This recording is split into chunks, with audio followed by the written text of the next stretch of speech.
She wasn't crying because she missed him, she was crying because she finally realized Birkan had been playing her the entire time. That's the moment everything shifted. Not during the airport goodbye. Not during the awkward family dinner. But right there, when Aviva's voice cracked and she said, "I trusted you," and Birkan didn't even blink. If you watched that episode of 90 Day Fiancé and thought this was just another cross-cultural misunderstanding, I need you to stay with me, because this goes way deeper than TLC's edit. Birkan isn't just mysterious. He's calculated, and Aviva, she didn't just make a mistake. She made the kind of mistake that quietly destroys the 90-day dream before the wedding countdown even starts. It all started with the K1 visa fantasy. 90 days, one wedding, a love story that's supposed to beat the odds. Aviva sold her life in the States on the promise that Birkan was different. Not like the guys who slid into her DMs before. Not like the ones who saw an American passport and dollar signs. He was intense. Protective, old school, that's what she called it. But here's the part TLC cameras didn't show. Before filming even began, Birkan had already deleted years of Instagram posts. Fans on the 90 Day Fiancé subreddit caught it. Screenshots surfaced of him partying, clubbing, surrounded by women who looked nothing like the traditional future wife he claimed he wanted. And suddenly that old school vibe. It felt more like image management. I know what you're thinking, everyone cleans up their socials before reality TV. Sure, but why did Birkan scrub photos from just 8 months before he met Aviva? Why were there comments from a woman calling him, "my forever," in Turkish, that disappeared overnight? And this is where the 90-day dream quietly fell apart. Because Aviva didn't do her homework. She met him on vacation. Quick spark, intense chemistry, late-night conversations about destiny. He told her she was different from American girls. That line alone should have set off alarms. But she leaned in, she flew back, then she filed for the K1.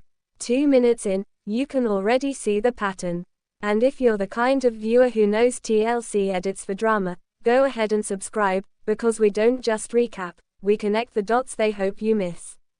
This community, we read the comments in Turkish. We check the tagged photos. We notice when timelines don't add up. Back to Birkan. When Aviva arrived overseas to meet his family, the vibe was off. His mother barely smiled. His sister asked pointed questions about what kind of wife she planned to be. And Birkan just sat there, silent, letting her defend herself like she was on trial. On screen, it looked like cultural tension. But fans on X dug up something else. A translated interview from a local blog where Birkan said he didn't believe in women working after marriage. Aviva, she's career-driven, independent. She made that clear from episode 1. So why didn't this come up sooner? Because Birkan didn't want it to. There's a scene where Aviva confronts him about being distant. He flips it on her. Says she's too emotional. Says American women expect too much reassurance. It's subtle gaslighting, the kind that doesn't explode, it erodes. And then came the money conversation. This is where things get super shady. Aviva mentioned helping him with a business opportunity. Vague. No details. Just that she wired funds before filming. The show brushed past it. But Reddit didn't. A user claiming to be from Birkan's city said the business was already in debt before Aviva ever entered the picture. That he'd borrowed from friends before. That she wasn't the first foreign girlfriend to invest. Is that confirmed? No. But the timing is suspicious.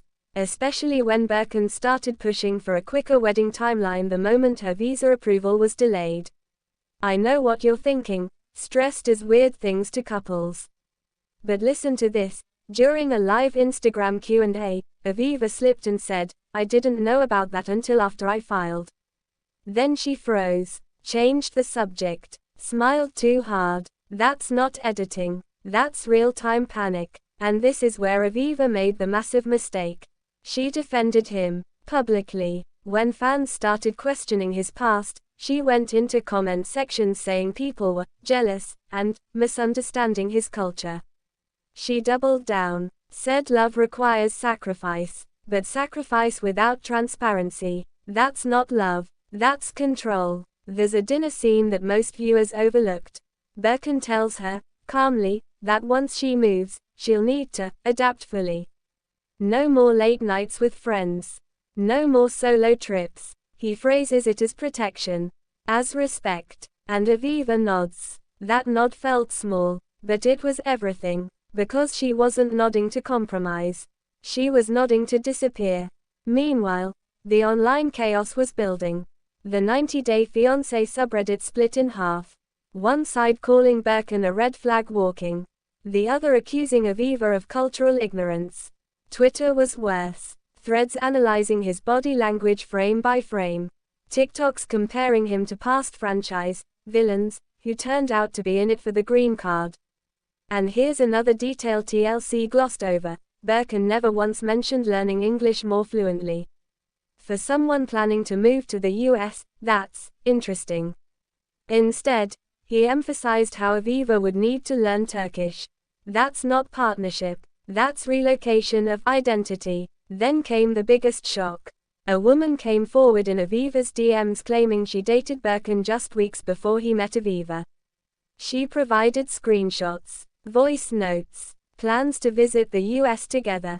The dates overlapped. When confronted, Birkan said it was casual. Said it meant nothing. But the voice notes, he called that woman, my future. So how many futures was he planning? This is the part TLC hasn't aired yet, but insiders hinted to blow up that left production scrambling. A confrontation where Aviva finally asked him point blank if he loved her or just the life she represented. And instead of answering, he questioned her loyalty. Classic deflection. And here's the psychological twist that makes this so hard to watch. Aviva didn't fall for a scam. She fell for potential, for who she thought he could become once they were on the same page. We've seen this before in the franchise. The hope that once the visa clears, once the wedding happens, once the pressure fades, the real love will shine through. But pressure doesn't create character. It reveals it. And Birkan under pressure, he gets colder, more rigid, more concerned with control than connection. Friends of Aviva have reportedly told her to slow down, to reconsider. One even commented, "You deserve transparency." That comment was deleted within minutes. By who? That's the question. Because controlling the narrative off-screen is just as important as controlling it on. There's something deeply unsettling about how calm Birkan stays during arguments. No yelling, no dramatic outbursts. Just that steady tone that makes Aviva look irrational by comparison. It's subtle, but it shifts audience perception. And yet, despite all this, Aviva keeps choosing him. Maybe it's pride, maybe it's fear of being wrong, maybe it's the sunk cost fallacy of filing paperwork, paying fees, telling family this is forever. The K1 visa process isn't just romantic. It's bureaucratic, expensive, emotional. Once you're in it, backing out feels like failure.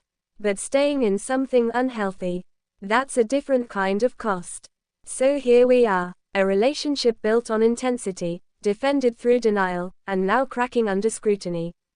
Birkan's past isn't as clean as he claimed. Aviva's trust isn't as unshakable as she pretends. And TLC, they're giving us just enough to argue, but not enough to conclude. Which makes this next part critical.